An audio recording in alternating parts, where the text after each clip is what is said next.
السلام عليكم ورحمة الله وبركاته. قال لك ايه؟ قال لك تحط صورتك على الاي اي تخرج لك في هيئة شخصية كرتونية او انمي. من اكتر الترندز اللي عملت ضجة وحصل خلافات بين الناس بسببه، وبيقول لك حرام وفي ناس تانية قالت لا. انت ايه رأيك؟ جامد مش كده؟ صورتك كأنها تحفة فنية وبيعدل شوية في شكلك، بس في نفس الوقت الشكل مش بيختلف. اكيد جربت صورة ولا اتنين وكمان شيرتهم على السوشيال ميديا، صح؟ جابوا ريتش والحوار على هواك مش كده؟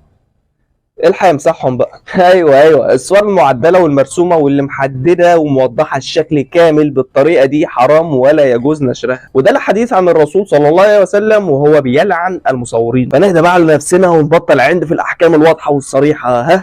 استنى بس، انا هرضيك والله.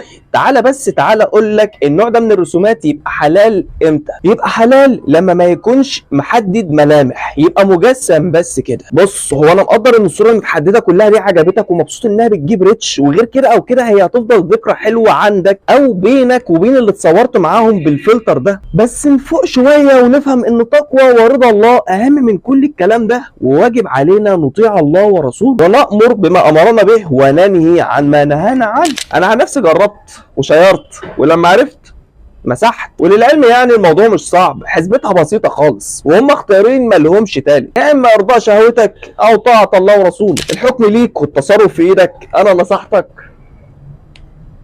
لايك وشير عشان المعلومه تروح لغيرك، ولو عايز تشوفني تاني اعمل لي فولو، ولو انت على اليوتيوب ما تنساش السبسكرايب. ربنا يعفو عني وعنكم اجمعين. ما توقفش الصلاه على النبي، والسلام عليكم ورحمه الله وبركاته.